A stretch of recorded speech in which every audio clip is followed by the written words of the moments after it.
Donc une personne vulnérable, c'est toute personne fragilisée par une situation de handicap, ou par son âge, ou par une situation d'illettrisme et ou d'électronisme, ou encore un chômage de longue durée. On va s'appuyer sur cette définition pour cette table ronde.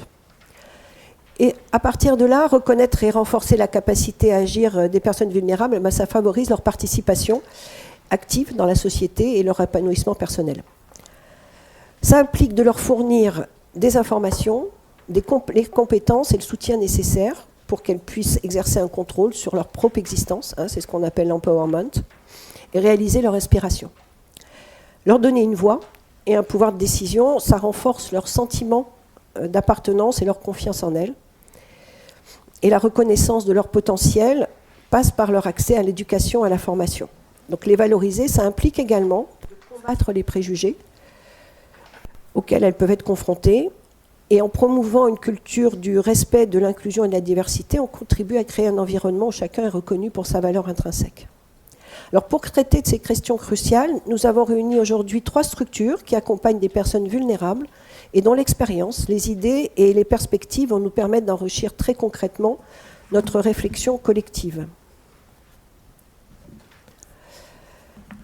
Donc nous avons déjà les Active Action. Donc je vous laisse vous présenter, Pierre. Oui, bonjour. Donc effectivement, je m'appelle Pierre et je suis animateur bénévole pour Active Action, donc une association dont on vous parlera un petit peu plus en détail bientôt. Donc moi, à titre personnel, donc je suis avec Active Action depuis à peu près 4 ans. Je me suis orienté vers ces activités de bénévolat parce que j'étais précédemment dans une association qu'on avait créée avec des amis orientée sur la souffrance au travail. Et de la souffrance au travail à la recherche d'emploi, souvent il y a des passerelles, on va dire. Donc j'avais eu aussi l'occasion de collaborer avec des associations vraiment spécialisées sur la recherche d'emploi. Et j'ai découvert Active Action un petit peu par hasard, alors que je cherchais justement à me réinvestir tout en ayant moi-même une activité puisque je suis consultant indépendant auprès de start-up. Et comme je disais, j'ai découvert Active Action un peu par hasard au travers d'un article de journal. Et j'ai été très intéressé par leur approche qu'on développera un petit peu après. Ça a été créé par une équipe qui est jeune et dynamique. Et puis voilà, donc à peu près le parcours que j'ai chez Active Action. Merci Pierre. Écoutez, on passe à vous Eva. Donc vous êtes de Discovia. Oui, bonjour, bonjour à toutes et à tous. Je m'appelle Eva, je fais partie de l'équipe Discovia. Je suis formatrice et spécialisée dans l'AFEST. C'est l'action de formation en situation de travail. Je supervise le déploiement de nos plateformes numériques, mais également les formations AFEST, tuteurs, pour les personnes en situation de handicap et de l'insertion. Donc le public, comme le disait bien Dominique, qui est en situation de vulnérabilité. Voilà. Merci Eva. Et puis on finit avec vous Thibaut. Bonjour, merci pour l'invitation. Bonjour à toutes et à tous. Donc moi je m'appelle Thibaut Delavoye, je suis responsable de la plateforme d'appui aux structures de services à la personne parisienne pour une association qui s'appelle Ensemble Paris Emploi Compétences, qu'on appelle plus souvent EPEC. Alors l'EPEC en fait c'est tout simplement depuis 2016, c'est une structure associative opérateur de la mairie de Paris qui est née du rapprochement de la Maison de l'Emploi de Paris, dont vous avez certainement aussi entendu parler, et du PLI, du dispositif PLI de Paris Nord-Est. Le PLI, c'est le plan local pour l'insertion et l'emploi, donc qui accompagne des personnes plutôt très éloignées de l'emploi dans une approche un peu multidimensionnelle. Alors moi, mon rôle en tant que responsable de la plateforme d'appui aux structures parisiennes de services à la personne, c'est un secteur actuellement en fait qui connaît de très fortes tensions de recrutement, qui met en danger le secteur, mais qui met aussi en danger le service rendu aux personnes dépendantes à domicile. Donc nous, l'objectif, la raison d'être de cette plateforme, c'est d'aller chercher des personnes très éloignées de l'emploi, les former, les accompagner dans leur retour à l'emploi pour intervenir au domicile de personnes dépendantes. Donc on a à la fois cette double clé d'entrée de personnes vulnérables éloignées de l'emploi pour aussi rendre service, apporter une qualité de service aux personnes vulnérables à leur domicile. Merci Thibaut.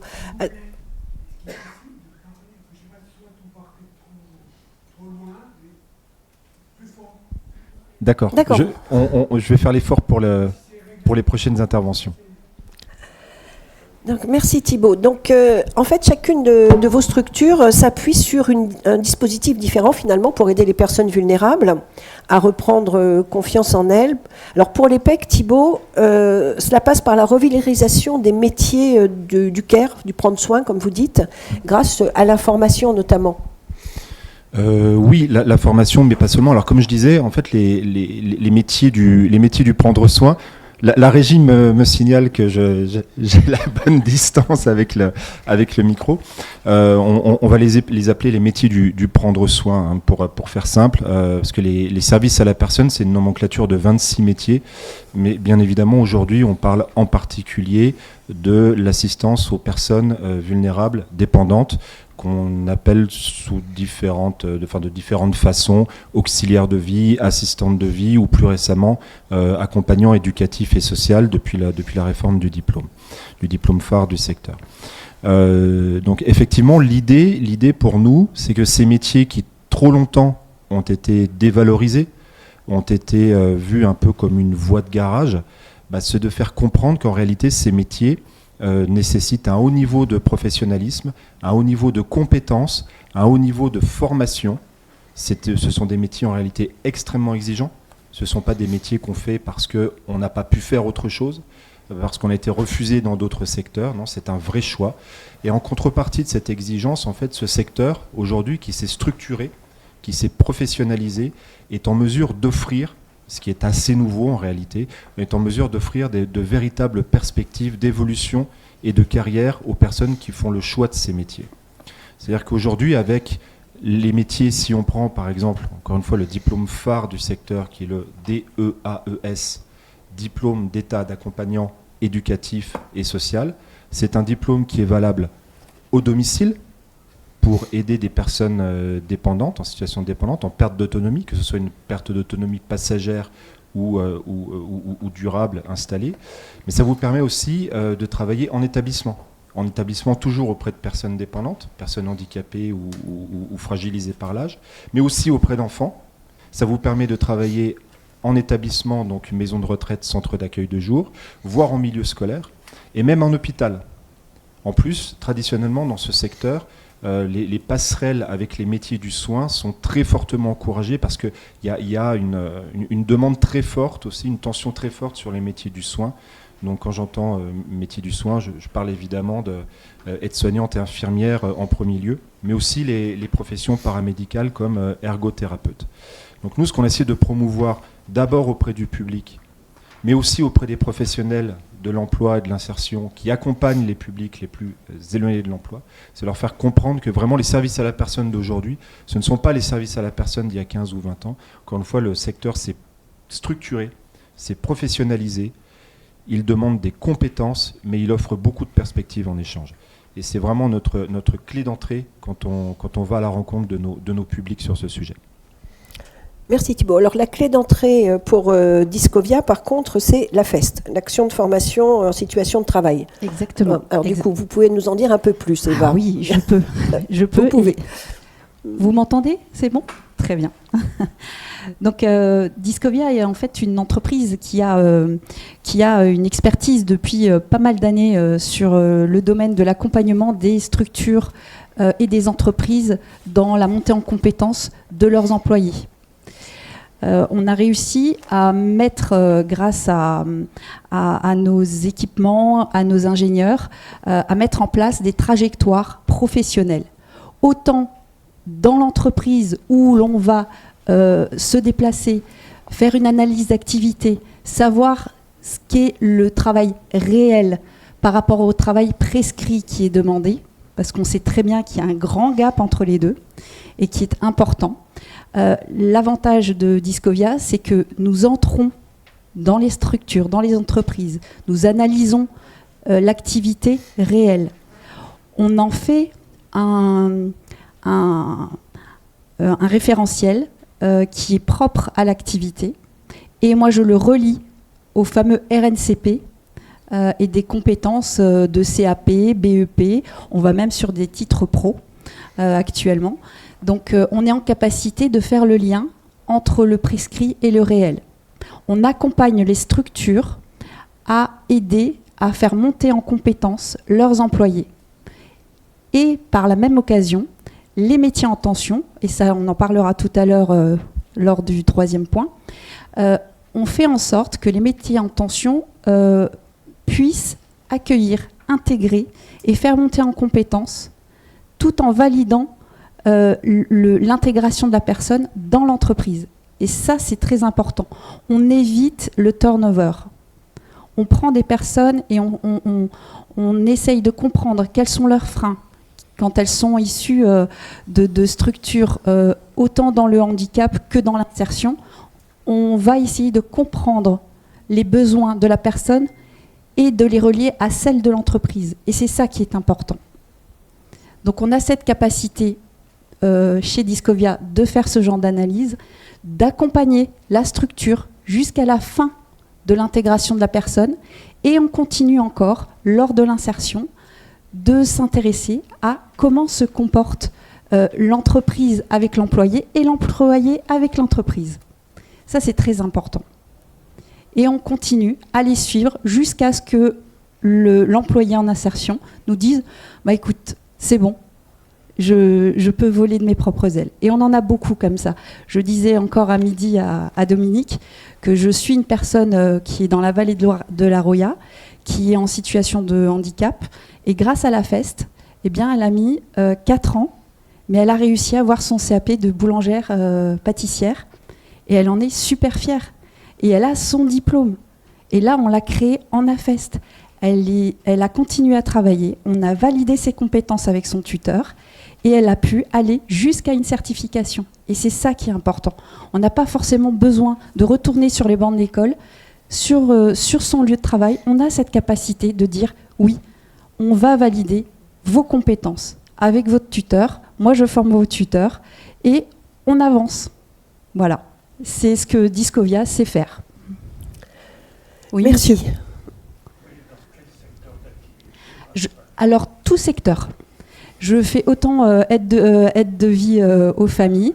Je suis des personnes qui sont dans une association de puériculture.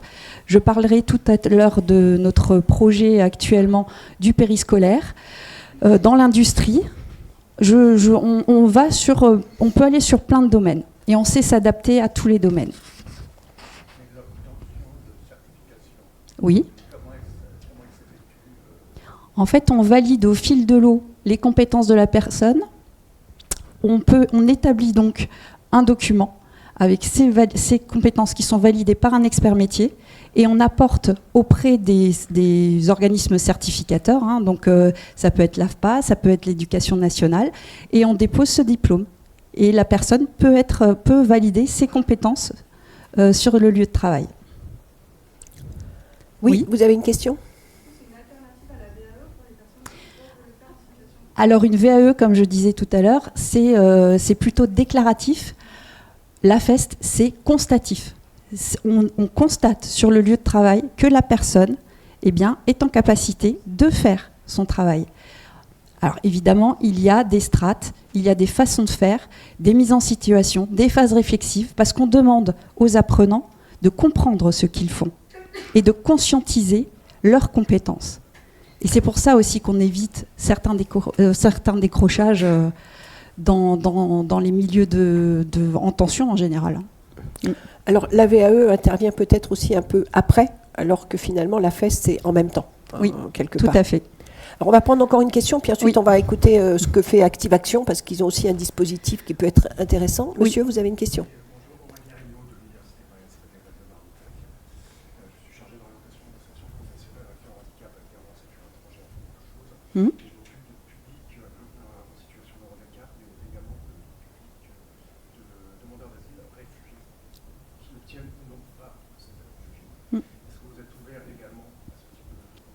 Eh bien, on en a fait un. On a fait un projet avec France Travail en POI, justement avec cette typologie de personnes. Donc, ils ont fait une formation de 4 mois en FLE et après 400 heures en AFEST, aide de vie aux familles. Et ça a très bien fonctionné. Sur les 10 personnes, il y en a 6 qui ont eu leur diplôme CCP1, CCP2.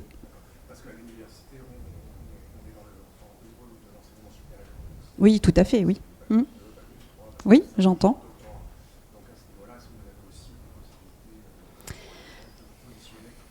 Alors,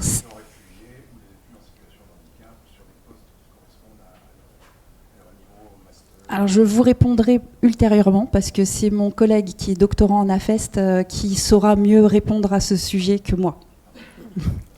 Merci à vous. Alors du coup, vous, à Active Action, Pierre, comment ça se passe? Vous êtes plutôt sur la paix et danse et la redonner confiance aux personnes vulnérables. Alors aux personnes vulnérables, puisqu'on est dans ce thème effectivement de la vulnérabilité, le lien qui peut être fait par rapport à l'action qui est menée par Active Action et ce qui est proposé. Donc comme j'ai dit, c'est une association qui est orientée sur l'accompagnement à la recherche d'emploi.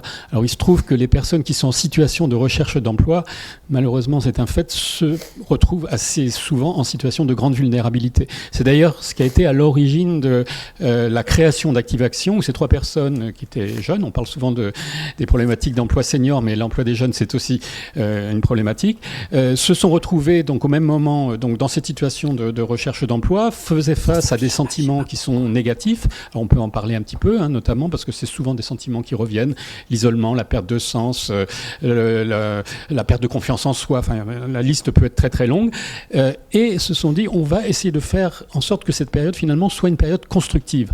C'est-à-dire qu'on sait que c'est une période qui présente un certain nombre de difficultés, mais on peut faire en sorte, et ça va être ce qui a été le moteur de ce qui est proposé aujourd'hui par Active Action. Alors notamment un des sentiments qui ressort souvent, c'est un sentiment d'isolement. On sait qu'en situation de recherche d'emploi, on est très souvent face à un grand risque en termes de risques psychosociaux, justement, avec un fort sentiment d'isolement.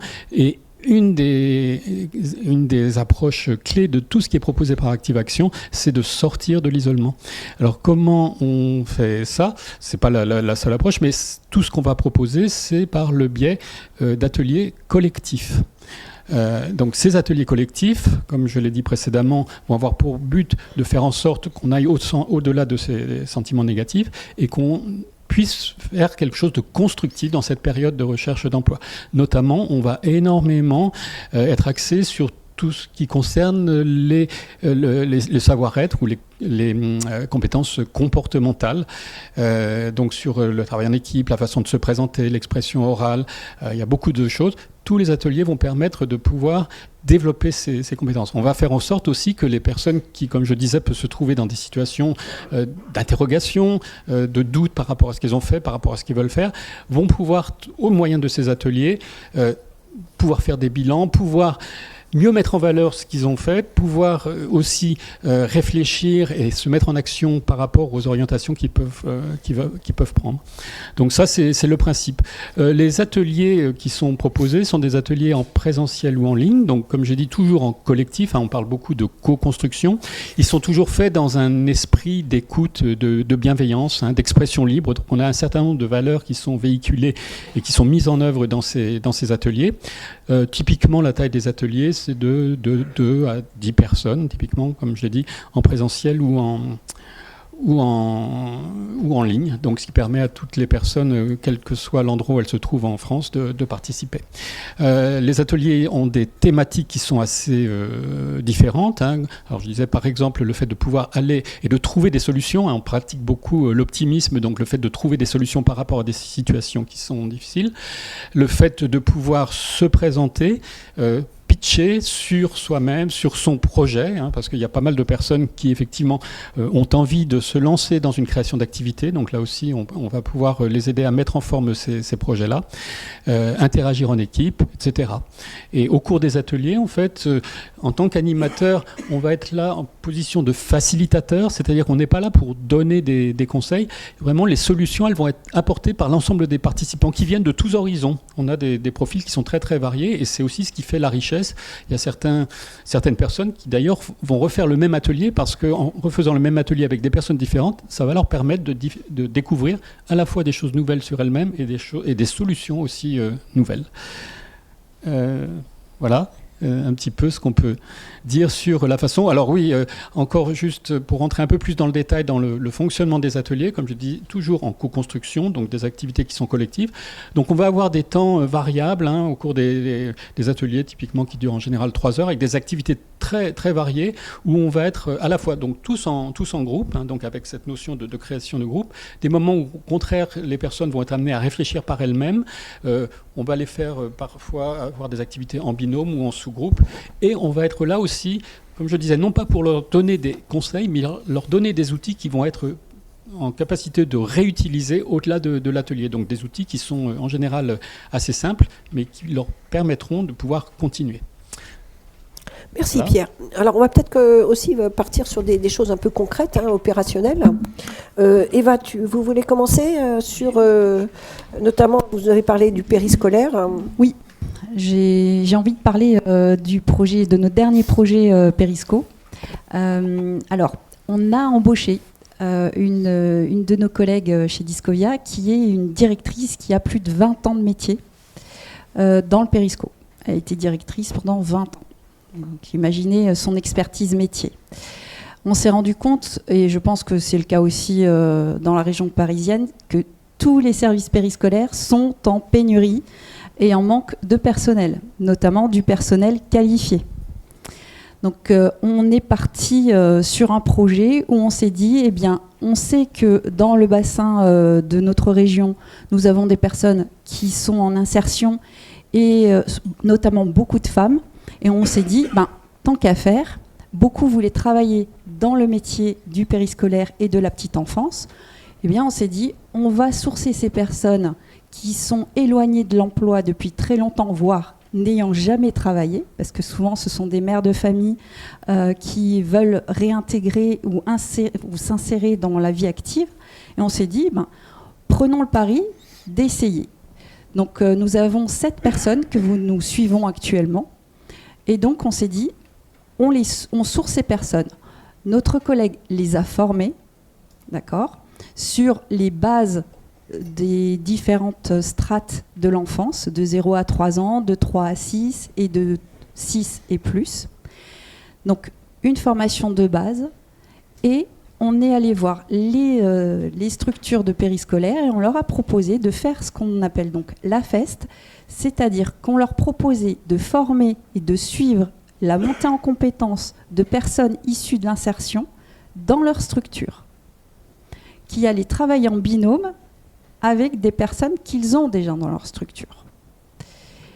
Eh bien, actuellement, je peux vous assurer que sur les 7, là ça fait 1 an qu'on suit le projet, sur les 7 personnes, les 7 sont employées. Donc c'est vraiment...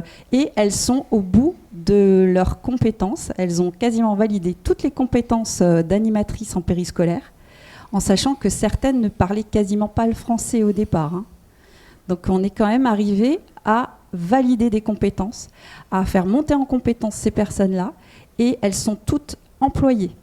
Toutes employées parce que elles ont été suivies par notre directrice de Périsco, qui est allée les voir, qui a travaillé sur les mises en situation, qui a travaillé pendant un certain temps sur les formations, sur la réflexivité, en se disant alors, je t'ai observé pendant l'heure du repas, tu as distribué le repas, alors explique-moi où étaient tes difficultés, comment ferais-tu la prochaine fois. Et c'est une histoire de questions-réponses, pas pour évaluer, mais pour comprendre le schéma intellectuel de la personne et savoir où elle en est dans sa conscientisation du métier finalement. Et on avance pas à pas avec cette personne qui est en extérieur et qui fait de la FEST. Voilà. Alors, juste, oui, j'étais en train de penser que finalement, cet exemple, Eva, nous donne bien la différence avec la VAE auquel il a été fait référence tout à l'heure, où on voit bien que la VAE, en fait, va permettre de certifier des choses qui ont été acquises et donc de boucler la boucle, si je puis dire, alors que là, sur la FEST, on apprend vraiment en même temps les choses. On n'est pas sur la même temporalité, si je puis dire.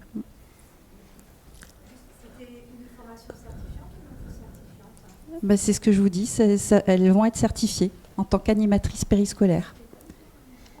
Animatrice périscolaire. Animatrice périscolaire. Madame?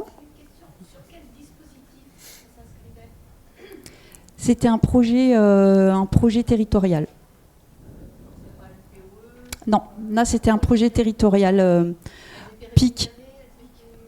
Elles sont rémunérées par la structure périscolaire, oui. Mais il y a toutes sortes de possibilités avec la FEST pour la rémunération des personnes.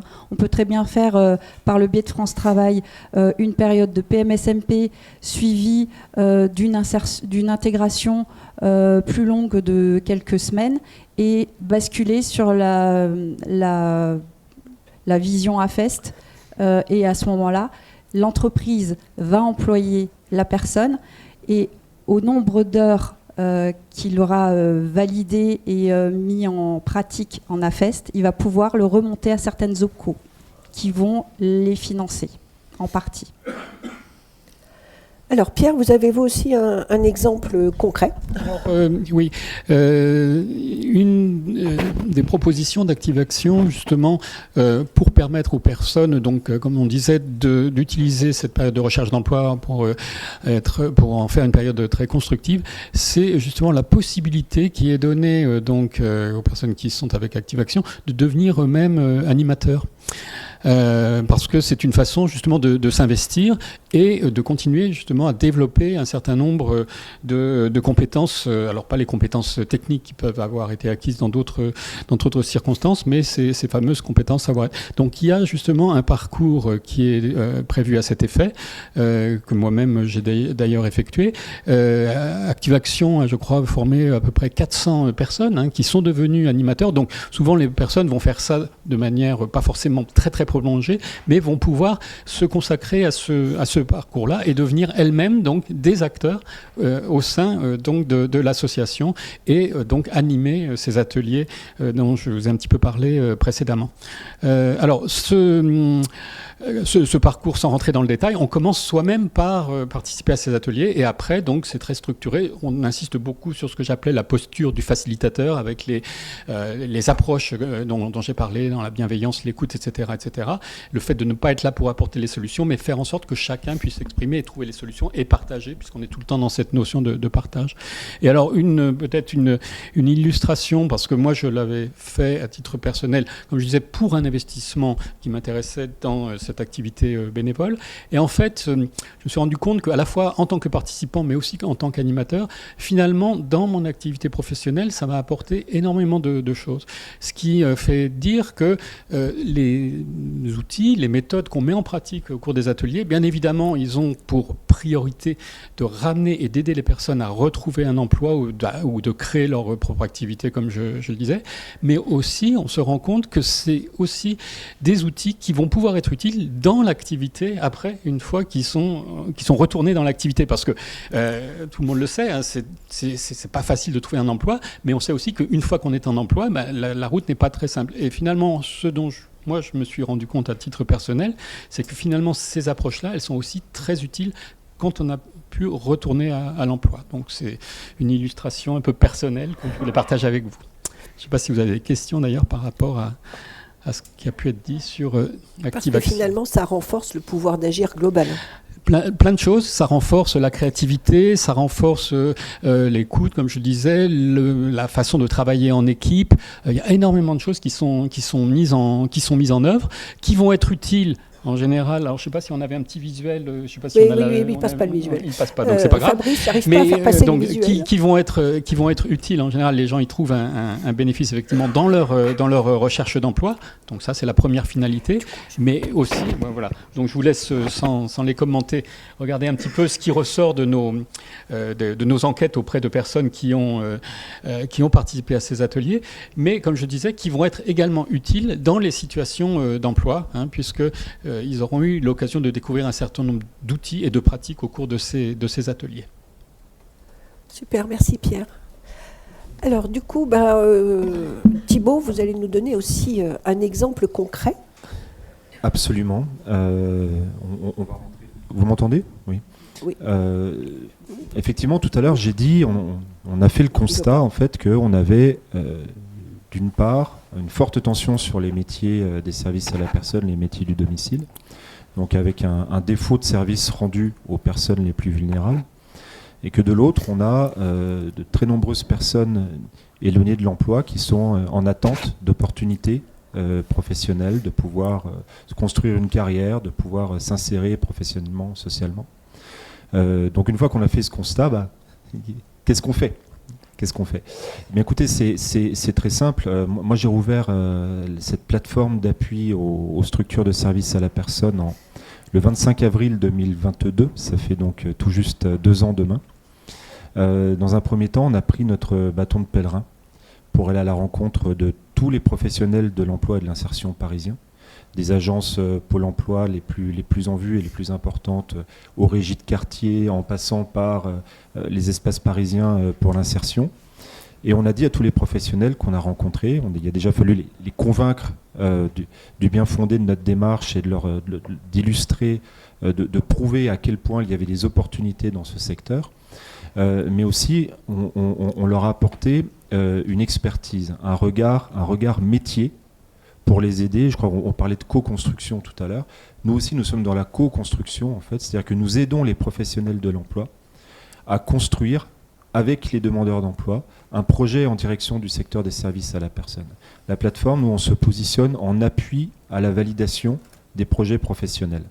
Et en général, on étudie, avec les demandeurs d'emploi et les professionnels qui les accompagnent, on étudie 3 solutions. Il y a 3 solutions. Il y a un retour à l'emploi direct, une mise en relation avec les employeurs. Quand la personne a un petit peu d'expérience, quand elle a un profil qui nous paraît coller aux prérequis du secteur, on va dire. Ça, je vous avoue que ce n'est pas le cas de figure le plus courant, bien évidemment, parce qu'on parle de personnes quand même très éloignées de l'emploi, encore une fois. La deuxième solution qu'on envisage, c'est bien entendu celle de la formation, au sens très large, c'est-à-dire mobiliser toutes les ressources du territoire qui existent en matière aussi de préqualification. On parlait d'AFEST ou de POI, de préparation opérationnelle à l'emploi individuel ou collectif d'ailleurs. Enfin, il y a beaucoup de dispositifs territoriaux à mobiliser pour permettre un retour à l'emploi de ces personnes, soit par de la préqualification, soit par de la formation directe. Je rappelle aussi qu'à travers les dispositifs de France Travail et de la région, il y a énormément de places de formation sur les principaux diplômes et titres professionnels du secteur qui sont totalement financés. Donc il y a des opportunités de formation très importantes dans ce secteur. Mais on s'est aperçu que en fait, ça ne suffisait pas. Parce qu'entre le faible volume de candidatures immédiatement employables et l'autre difficulté qu'on a observée, qui était le fait que les personnes souvent refusaient de se former, pour des raisons diverses que certains d'entre vous connaissent. Il ne nous appartient pas de les analyser aujourd'hui, mais on peut imaginer que ça tient un peu d'un manque de confiance en soi ou plus souvent aussi de l'urgence d'avoir tout de suite un contrat de travail et un revenu, ce qui est parfaitement compréhensible et légitime. Donc depuis la fin de l'année dernière, on travaille aussi beaucoup avec les structures d'insertion par l'activité économique, ce qu'on appelle l'IAE, qui ont des missions dans le secteur des services à la personne. Et ces structures nous aident à remplir un peu un double objectif. C'est-à-dire qu'on on répond à la fois aux besoins légitimes des personnes d'avoir un contrat de travail, d'avoir un revenu, de commencer à s'insérer professionnellement. Mais ça permet aussi, dans certains cas, de résoudre la question du déficit de compétences qui font que ces personnes ne sont pas immédiatement employables sur le marché du secteur des services à la personne. Parce que à travers l'IAE, elles vont évidemment bénéficier d'un suivi socio-professionnel, mais elles vont aussi très concrètement mettre la main à la pâte, comme on dit, et se faire une expérience qu'elles vont pouvoir revendre, entre guillemets, aux structures de services à la personne. Et le quatrième point sur lequel on travaille, puisque quand on a décrit tout ça, en fait, de quoi on parle tout simplement de reconstituer une filière métier sur le territoire. Filière qui s'était un petit peu désagrégée avec le temps. Le quatrième volet sur lequel on travaille, c'est bien entendu sur celui de la formation en situation de travail. On parlait d'AFEST tout à l'heure. On s'est rendu compte aussi que les employeurs du secteur aujourd'hui misaient encore assez peu sur les dispositifs de formation qui leur étaient proposés par les différents acteurs, que ce soit France Travail, les OPCO ou autres. Donc il y a tout ce travail aussi de sensibilisation qu'on fait auprès des professionnels, auprès des employeurs, pour les aider à s'emparer de ces différents dispositifs et faire en sorte que les personnes recrutées vont aussi se maintenir en emploi. Donc, quand on parle de difficultés de recrutement dans ce secteur, il ne faut pas oublier qu'il y a une autre difficulté, pas des moindres, qui est celle de maintenir les personnes en emploi. Voilà. Donc tout ça pour dire, pour être encore plus concret, j'ai pris quelques chemins de traverse, mais ça me paraissait important de rentrer dans le détail. Sur l'année 2023, qui était la première année pleine d'exercice, nous avons accompagné en tout 166 demandeurs d'emploi et avons permis, alors certains sont toujours dans la file active, certains font toujours l'objet d'un suivi, mais nous avons permis le retour à l'emploi, l'entrée en formation d'une vingtaine de personnes à peu près dans ce secteur spécifique des services à la personne. Merci Thibault. Et quelque part, vous avez raison de souligner qu'en fait, il existe quand même beaucoup de dispositifs, de formations ou autres, et que finalement, on se rend compte que les entreprises et ou les personnes en recherche d'emploi les connaissent assez peu, malgré une certaine publicité. Donc il y a encore pas mal d'efforts à faire, parce que franchement, il y a quand même beaucoup de choses qui sont faites. Alors rien n'est parfait, on pourrait faire encore plus, mais c'est vrai, par exemple, la FEST est quand même quelque chose qui existe depuis des années maintenant et qui est très peu connu finalement. Mais on va peut-être prendre les questions de la salle. Qu'en pensez-vous ? Donc voilà, si vous avez des questions, n'hésitez pas. Madame, oui.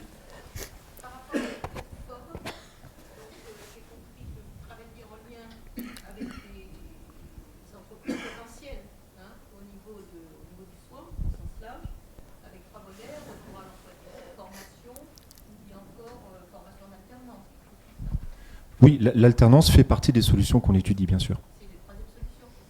Absolument. Par rapport, alors vous disiez, le problème, c'est de rentrer dans l'emploi et aussi de se maintenir dans l'emploi. Donc sur un secteur comme ça, où le turnover est terrible, si on prend des aides à domicile, etc., est-ce que votre plateforme aide les employeurs à travailler sur le maintien dans l'emploi ? Oui, absolument. En fait, alors étant donné la thématique du jour, je me suis concentré sur les actions de la plateforme en direction des publics demandeurs d'emploi.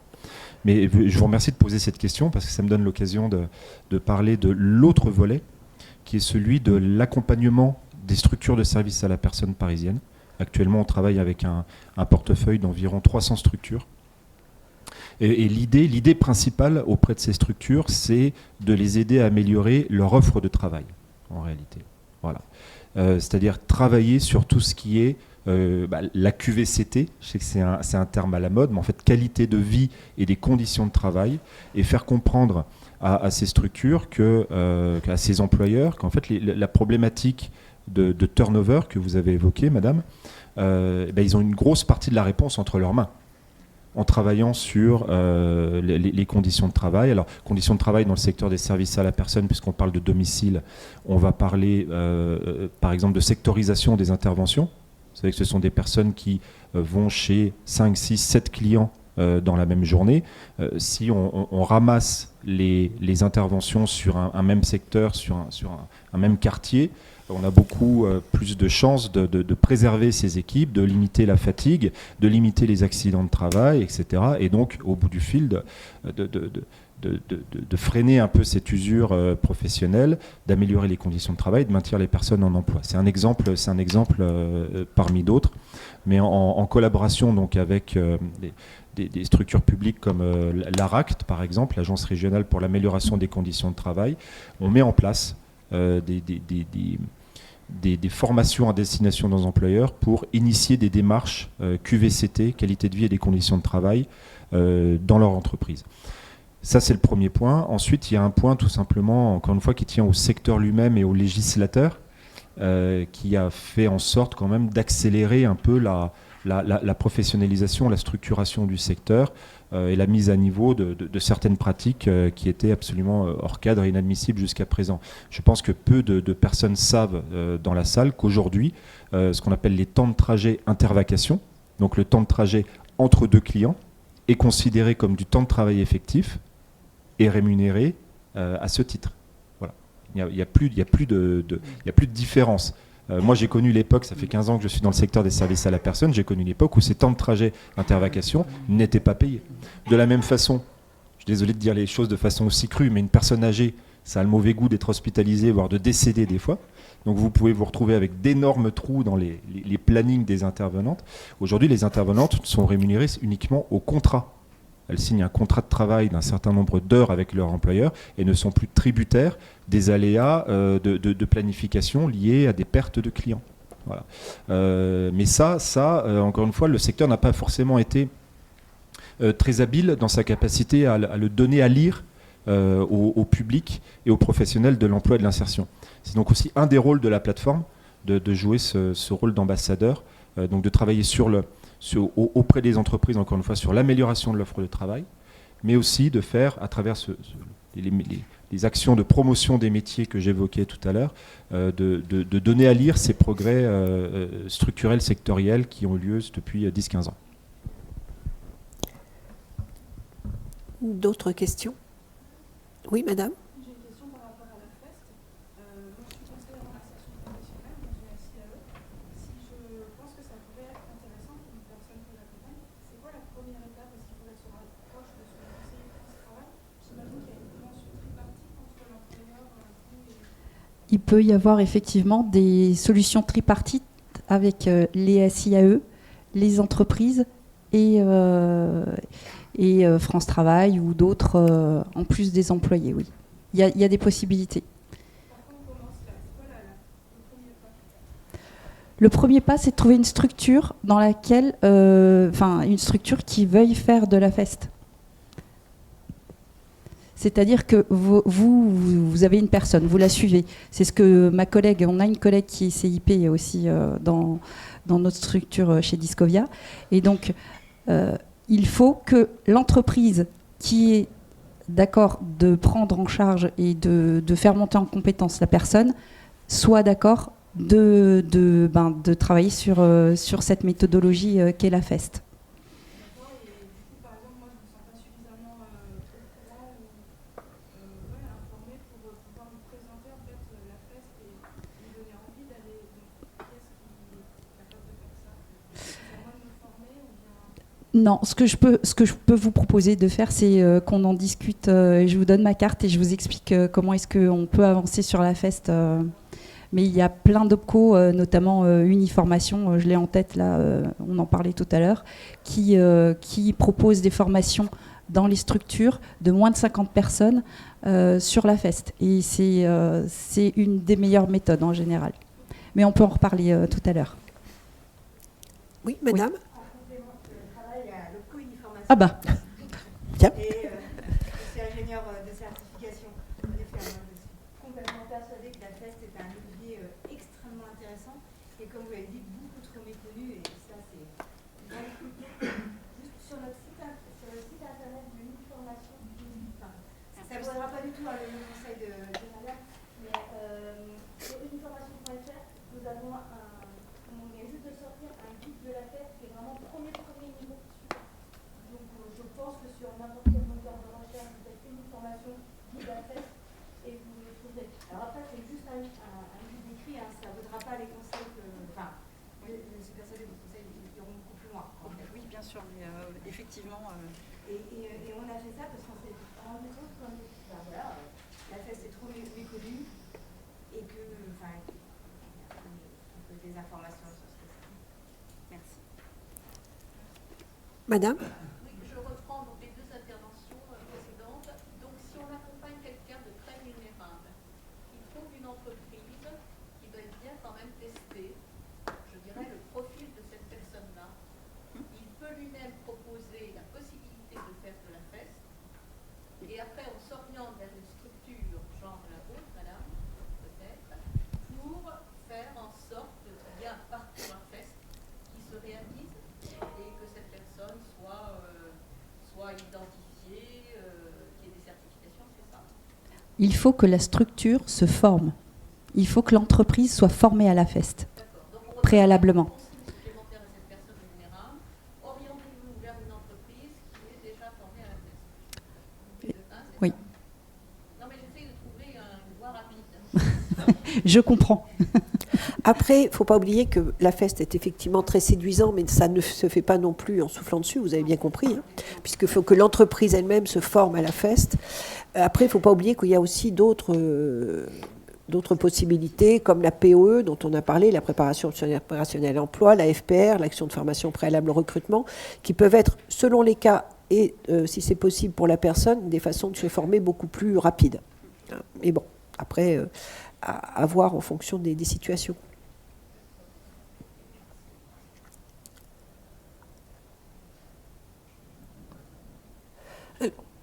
Un petit mot de la fin, Pierre, vous voulez conclure ?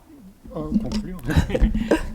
Non, donc déjà pour vous. Oui, pour nous. Donc encore une fois, vous avez vu passer peut-être rapidement le nom de notre association Active Action. Si vous souhaitez avoir plus d'informations, le site est très bien renseigné. Vous avez la description de tous les ateliers qui sont proposés. J'ai mentionné donc des activités qui sont tous autour de la recherche d'emploi. J'ai pas mentionné aussi que pour les personnes, encore une fois, dans l'objectif de l'association de créer une sorte de communauté, ça donne aussi la possibilité d'avoir des ateliers qui, eux, vont être plus ludiques un petit peu aussi, pour que les gens ne soient pas uniquement focalisés sur leur recherche d'emploi, parce que par moment, ça peut devenir obsessionnel. Donc, il y a ça aussi qui est proposé. Voilà. Et puis, donc, si vous avez des questions, n'hésitez pas à revenir vers nous. Oui, peut-être, justement. Excusez-moi, je reviens Oui, sur la FEST. allez-y. Pour moi, la FEST, c'est plus une modalité de formation qu'un dispositif d'emploi. Et donc, c'est une modalité qui peut déjà être mobilisée dans le cadre d'une AFPR, dans une POE. C'est pas uniquement dans la situation salariale. Exact. Oui, tout à fait. Puisque vous avez le micro. Oui, tant qu'à faire. Hein Le mot de la fin, bien, c'est tout comme Pierre. Donc, notre structure, c'est Discovia. On pourra échanger juste après, si besoin, avec les unes et les autres par rapport à certains sujets. Nous avons également un site. Vous pouvez aller sur le site, demander à avoir une entrevue avec l'un de nous. On est en capacité de faire des webinaires, on fait souvent des visios, parce qu'on est souvent en déplacement. Et on peut effectivement répondre à pas mal de questions et vous aider dans cette approche qu'est la FEST. Joubert, s'il vous plaît, si on peut avoir l'affichage du slide. Parce que là, je ne sais pas. Voilà, merci beaucoup. Comme ça, les gens ont les noms des structures et tout. Merci, c'est gentil. Alors Thibault, un petit mot pour finir ? Alors déjà, je ne suis pas président de Ensemble Paris Emploi Compétences. Non, mais écoute, on vous fait monter, allez, en compétences. On est dans le printemps des compétences. C'est une tout peut présidente, arriver. en l'occurrence, qui est Geneviève Garrigos, qui est conseillère du 20e arrondissement et qui est, d'ailleurs, pour l'anecdote, ancienne présidente d'Amnesty International France. Écoutez, oui, Ensemble Paris Emploi Compétences, plateforme service à la personne, métier du domicile. Je vous ai décrit notre offre de service, notamment à l'attention des publics. Donc, je vous invite à nous contacter si vous accompagnez des personnes ou si vous avez vous-même un projet en direction du secteur des services à la personne. Je tiens à préciser juste que dans mon équipe, j'ai une conseillère en insertion professionnelle diplômée qui est passée par le secteur des services à la personne en tant que directrice d'agence. Donc j'ai trouvé on va dire un mouton à 5 pattes pour... elle ne serait pas contente si elle m'entendait parler comme ça. Pour m'aider dans cette tâche extrêmement ambitieuse de reconstitution de la filière. Donc ça pour dire qu'on a vraiment aussi les ressources en interne pour vous aider dans la concrétisation de ces projets ou tout simplement pour vous aider à y voir plus clair sur le secteur des services à la personne. Donc écoutez, on se tient à votre totale disposition et j'espère vous revoir très bientôt ou même tout à l'heure une fois que j'aurai posé mon micro. En tout cas, écoutez, merci à tous pour votre écoute. Moi, en tant qu'animatrice, j'ai été ravie de participer à cette table ronde. Personnellement, je suis présidente de Vise Emploi, donc c'est une association qui accompagne les personnes en recherche d'emploi depuis 20 ans déjà. Et du coup, j'ai beaucoup appris moi-même, des choses qui vont être très très utiles pour les personnes qu'on accompagne. Donc merci à tous, merci à vous d'être venus et de nous avoir écoutés. Et bon retour.